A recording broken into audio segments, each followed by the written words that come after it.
तो राहुल गांधी के नामांकन के बाद में यहाँ की जनता में जो है दूना उत्साह हो गया है जो है। तेरे सारे वादे झूठे, मोदी जी को बोल रहा हूँ मैं। तेरे सारे वादे झूठे, सीधे ललकार रहे हैं। और क्या, राहुल भैया का भाई हूँ मैं। अच्छा, रायबरेली सांसद नहीं बनाने जा रहा है, देश का प्रधानमंत्री बनाने जा रहा है। इनके जुमले लंबे लंबे, इनके जुमले लंबे लंबे, झोला टांग के आए हैं, ट्रेन टिकट के ना थे पैसे चाय बेच कर लाए हैं। कहूँ राशन फ्री का 60 रुपये 50 रुपये 80 रुपये फ्री मतदान दे रहे हैं। देखिए दोनों मेरे बगल में दोनों मुस्लिम खड़े, मैं हिंदू हूँ और कोई फर्क नहीं, हम लोग ऐसे मिलजुल के रहते हैं, जिसको बिगाड़ने की कोशिश ना करें मोदी जी। तोड़े जो कोई फूल तो गुलदान रो पड़े, साथ में इंसान की संतान रो पड़े। ऐसी फजा बनाओ मेरे देशवासियों, हिंदू का घर जले तो मुसलमान रो पड़े। भगवान राम के ऊपर जो राजनीति कर रहे हैं, भगवान राम आपकी सजा देंगे। रायबरेली में हमेशा गांधी परिवार का वर्चस्व रहा है लोकसभा चुनाव में। वैसे तो हम लोग समाजवादी पार्टी से हैं। रायबरेली में एंट्री हो चुकी है, रायबरेली के लोगों से बातचीत शुरू हो गई है और अब जो है एक और जगह हम आ चुके हैं। पीछे हमारे मंदिर था, कुछ लोग हमको दिख गए यहाँ पे, तो हमने इनसे कहा कि भैया थोड़ा बात कर लो, आखिर में चुनावी माहौल है क्या ये बता दो। तो लोग यहाँ इकट्ठा हो गए हैं, उन्हीं से सीधे तौर पे बात करेंगे कि आखिरकार राहुल गांधी के नामांकन करने के बाद अब रायबरेली का माहौल क्या है। तो सबसे पहले यहाँ कई लोग हैं, सबसे बात करेंगे। परिचय पहले दे दीजिए। क्या मेरा नाम ओम कुमार सिंह, एडवोकेट। ओम कुमार सिंह जी, आप ही से शुरुआत कर लेते हैं। नामांकन कर दिए हैं राहुल गांधी, अब माहौल क्या बन रहा है? माहौल बहुत अच्छा है, जनता बहुत खुश है, क्योंकि वो चाहती ही थी यही कि गांधी परिवार का कोई यहाँ से लड़े। तो राहुल गांधी के नामांकन के बाद में यहाँ की जनता में जो है दूना उत्साह हो गया है जो है। अच्छा, दूना उत्साह है जो है, और जीतेंगे भी हम लोग जो है लाखों में जो है। अच्छा जीतेंगे, लेकिन राहुल गांधी आ चुके हैं, आप कह रहे हैं कि जनता यहाँ की, अमेठी की जनता ना खुश हो गई, रायबरेली की जनता खुश हो गई। नहीं, ऐसा कुछ नहीं। गांधी परिवार के वो भी हैं, शर्मा जी भी जो है गांधी परिवार से ही हैं, जो हनुमान जी हैं समझिए गांधी परिवार के वो। तो वो एक ईमानदार और कर्मठ जो है वो कार्यकर्ता हैं जो है। तो बस उनको उन पे विश्वास किया गया पार्टी की तरफ से कि उनको लड़ाएंगे। इनकी तो पॉलिसी थी कि भाई बहन दोनों को यहाँ से लड़ाओ और यही फंसा करके रखो, प्रचार न करने जा सकें। उसमें वो सफल हुए नहीं बीजेपी के लोग, क्योंकि राहुल जी यहाँ से लड़ रहे हैं, प्रियंका जी पूरे देश में प्रचार कर रही हैं, और जब प्रियंका जी यहाँ पे आ जाएंगी तो राहुल जी अपना प्रचार करते रहेंगे। और वो सिपाही हमारा जो एक छोटा सा कार्यकर्ता के.एल. शर्मा जी जो है, के.एल. शर्मा जी लड़ेंगे और वो हराएंगे स्मृति ईरानी को। इस बार आप देखिएगा जो माहौल है वहाँ का जो है अमेठी का। क्या कहेंगे माहौल? क्या नाम है आपका? आलोक सिंह नाम है। आलोक सिंह जी, क्या माहौल है? नामांकन हो चुका है, अब तो रणभूमि तैयार हो गई, अब क्या माहौल है? देखिए रायबरेली की जनता तो एक तरफा चुनाव है और करीब 5 लाख वोट से जीतने का चांस है। एक बार रायबरेली की जनता गलती कर चुकी है, अब 5 लाख वोटों से अब कभी दोबारा गलती रायबरेली की जनता नहीं करेगी। रायबरेली में जो कुछ भी दिया वो कांग्रेस ने दिया, उसके अलावा कोई नहीं दिया। आप देखिए 2004 में भी बीजेपी को अच्छा वोट मिला था, 2019 में 14 में 19 में 38% वोट मिला। उन्होंने क्या विकास किया? जनता ने तो वोट दिया, उनके ऊपर विश्वास किया। केंद्र में और राज्य में दोनों में बीजेपी की सरकार थी। अगर वो जितना सोनिया जी ने विकास किया उससे ज़्यादा विकास करते, उसके बाद जनता के पास आते, कहते कि हमने हारे हुए प्रत्याशी के बाद इतना आपका विकास किया, अगर आप मेरे प्रत्याशी को जिता देंगे तो हम बहुत ज़्यादा विकास करेंगे, तो हम लोग सोचते। ऐसा तो उन्होंने किया नहीं। आप एम्स चले जाए, कोच फैक्ट्री है, निफ्ट है, FDDI, ये सब तो कांग्रेस ने दिया। तो अगर हम लोग जिता भी दे किसी को तो लोग बाद में कहेंगे भाजपा वाले कि जनता मूर्ख है, तो हम लोग मूर्ख नहीं है। हम लोग उसी को जिताएंगे जो इस क्षेत्र का विकास करेगा। सोनिया गांधी ने किया है, जाहिर सी है, आप देख लीजिए जो कुछ भी रायबरेली में उन्हीं का दिया हुआ है। और अब जीत के जब सरकार आएगी तो रायबरेली का और ज़्यादा विकास मिलेगा, क्योंकि रायबरेली और अमेठी का इन लोगों ने बहुत ज़्यादा किया, विकास नहीं हुआ। तो अब अगर एक बार सरकार आती है तो 5 साल में इतना विकास हो जाएगा कि लोग फिर ये आरोप लगाएंगे कि सारा विकास अमेठी और रायबरेली में हो गया है। और राहुल जी दोनों जगह से चुनाव लड़ रहे हैं, अमेठी और रायबरेली दोनों जगह से लड़ रहे हैं, दोनों जगह से बम्पर वोट से जीतेंगे। स्मृति ईरानी को जो घमंड हो गया है ना कि राहुल डर गए हैं, भाग गए हैं, वो घमंड इनका तब चूर होगा जब होगा कि मेरा एक कार्यकर्ता आपको हरा दिया। ऐसा होने वाला है, तब आपको समझ में आएगा कि क्या हम सही कह रहे थे कि नहीं कह रहे थे। आप 4 जून को आप देख लीजिएगा, देख लेंगे। का भैया का होगा, क्या लग रहा है? देखिए रायबरेली में हमेशा गांधी परिवार का वर्चस्व रहा है लोकसभा चुनाव में।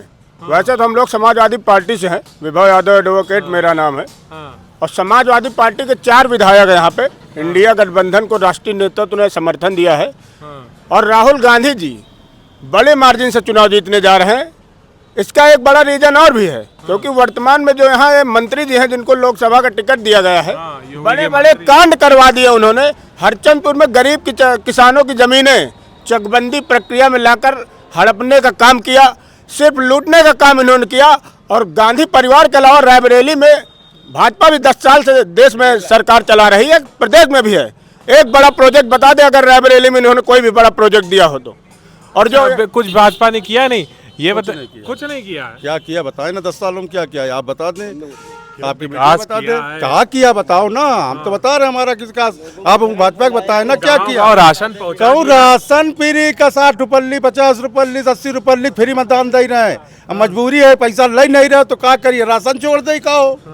घर घर बिजली पहुंच गई। अरे काय के पहले अंधेरे लालटेन में रहित रहा है, यही पहले बत्ती राजीव गांधी विद्युतीकरण सबसे पहले हो चुका है रायबरेली में। घर घर कहाँ से बत्ती पहले पहुंचा चुके हैं, राजीव गांधी जी के नाम से राजीव गांधी विद्युतीकरण हो चुका है। ये क्या कह रहे हैं, मीटर पहुंचा? हम कह रहे हैं कि लाइट नहीं पहुंचाए, मीटर पहुंचाए। मीटर पहुंचाए, हाँ, केवल मीटर और डिजिटल वाले जो गांव वालों का सिर्फ शोषण कर रहे हैं, अवैध एकदम, बिल्कुल एकदम शोषण के अलावा कुछ नहीं कर रहे हैं। अच्छा, बड़ा बड़ा के हाँ, और लाइट का जो उत्तर प्रदेश में सही से नवीनीकरण। देश का सबसे बड़ा मुद्दा हिंदू मुस्लिम। देखिए दोनों मेरे बगल में दोनों मुस्लिम खड़े, मैं हिंदू हूँ और कोई फर्क नहीं, हम लोग ऐसे मिलजुल के रहते हैं, जिसको बिगाड़ने की कोशिश ना करें मोदी जी। तो हिंदू मुस्लिम कहाँ मुद्दा इस बार तो हाँ 2014 तक 4 रुपए 42 पैसे बिजली का बिल मैं देता था, आज 7 रुपए 82 पैसे मैं बिजली का बिल देता हूं, वो भी 100 यूनिट तक।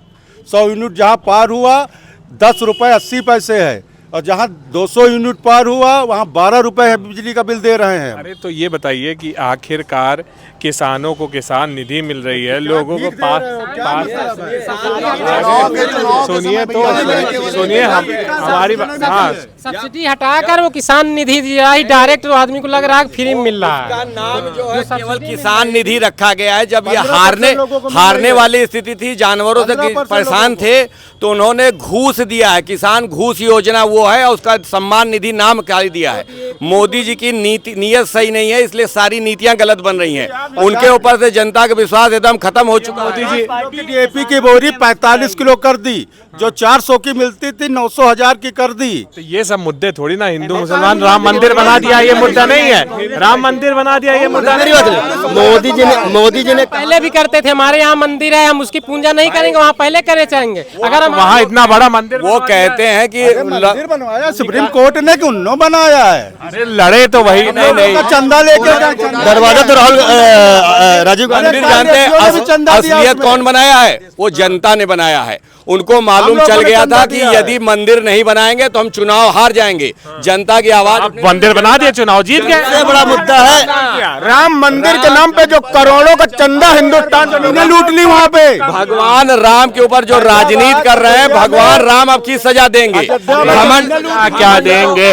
वो भरे मंच से बोल रहे हैं कि मुस्लिमों को सारा कांग्रेस संसाधन दे देगी, सारा सब कुछ, अगर ये आरक्षण दे देगी। 370 के कहाँ हिंदू मुसलमान लिखा है, आप बताइए। देखिए, घमंड तो रावण का नहीं चला, इनका भी घमंड खत्म हो जाएगा। आप समझिए, भक्ति का जो चुनाव होने जा रहा है, अब की का चुनाव राम मंदिर और मस्जिद पे नहीं होगा। चुनाव ये होगा कि युवा बेरोजगार है, हम एक युवा है और युवा बेरोजगार है। आप बताइए, 2014 में महंगाई डाइन थी और 2024 में महंगाई विकास हो गया। ये महंगाई विकास नहीं हुआ, विकास नहीं, सुनिए, बेरोजगारी कहाँ मिल जाएगा? चुनाव मुद्दे पे लड़ा जाएगा, नौजवानों पे कोई राहुल गांधी हर ग्रेजुएट बंदे को 1 लाख रुपए अप्रेंटिसशिप देने जा रहे हैं, हम उनको चुनेंगे। ये 2 करोड़ योजनाओं के नाम पर जो है लॉलीपॉप दिया गया है युवाओं को, हम उनको चुनेंगे।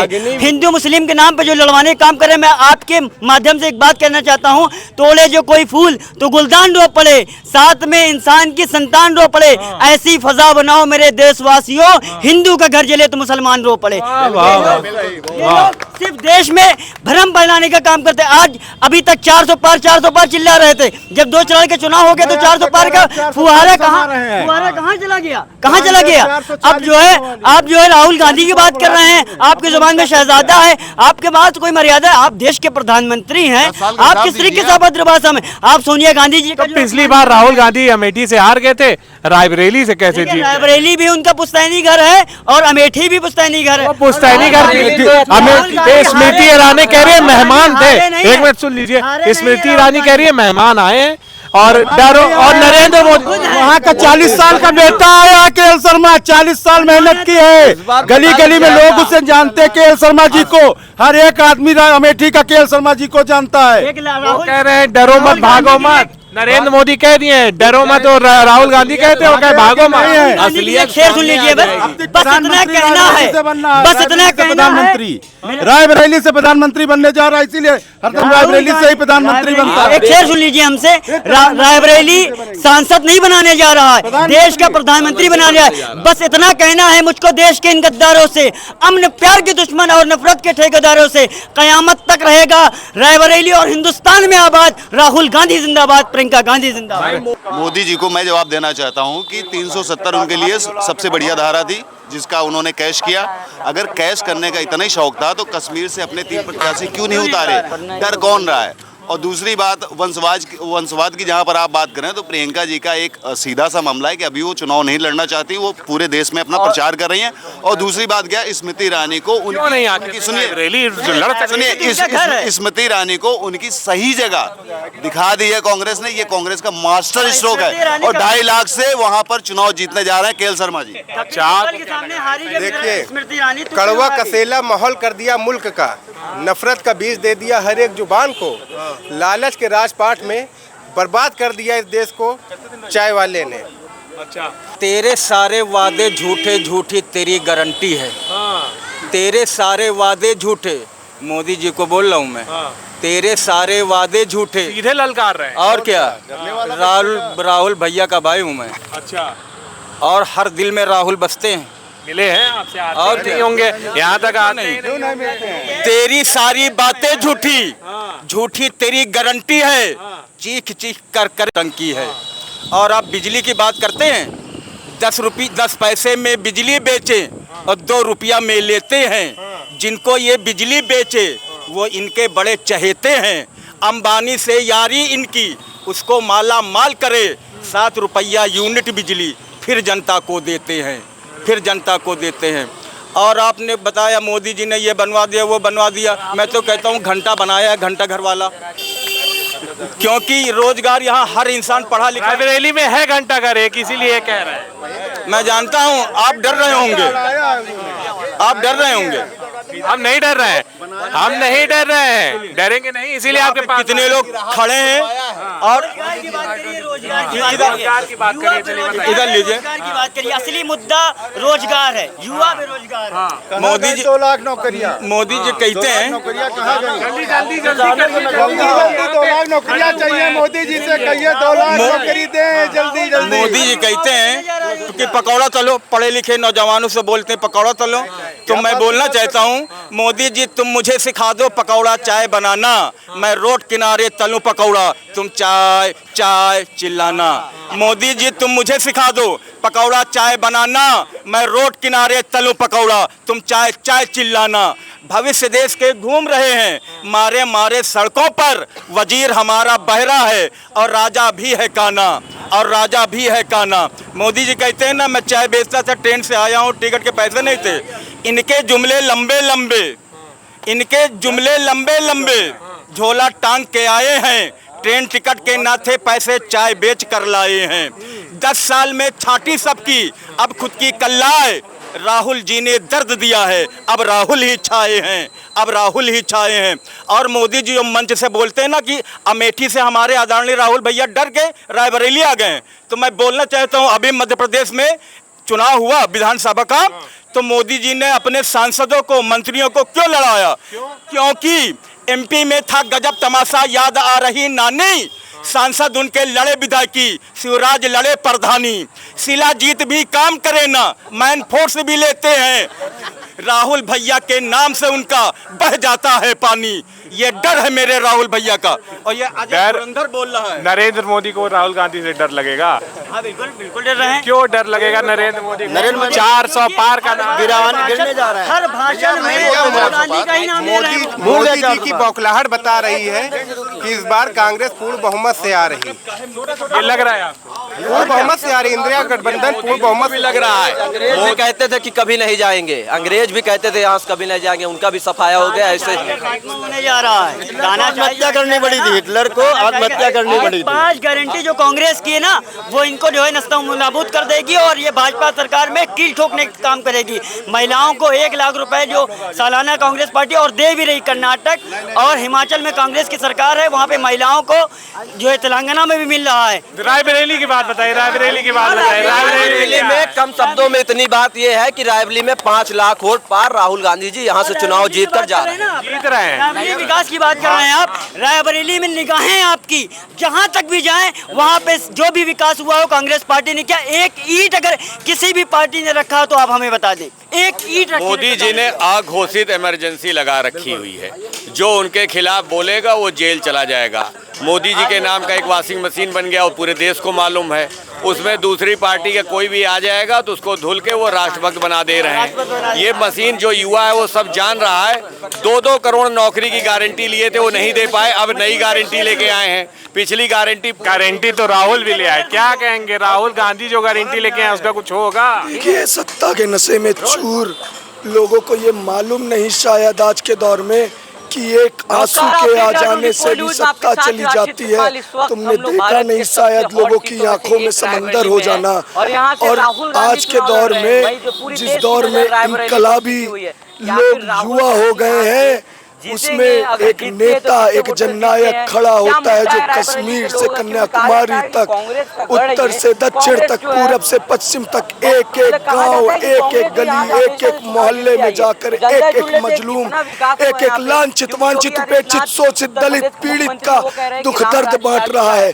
इस दौर में आज का युवा उस नेता के साथ खड़ा है जो नेता आज के दौर में इस युवाओं के साथ खड़ा है, किसानों के साथ खड़ा है। जगह और भांति भांति के लोगों से मिल रहे हैं। अभी भी आप मंदिर तो जनता ने बनवाया, आगे भी आपको एक और दृश्य दिखाएंगे। तब तक के लिए आप ये रिपोर्ट देखते रहिए, लाइक शेयर सब्सक्राइब कीजिए और कमेंट करना ना भूलिए। क्या लगता है रायबरेली से कौन जीतेगा? राहुल गांधी कितने मजबूत है? मोदी जी उद्घाटन करने गए अधूरे वाले मंदिर का।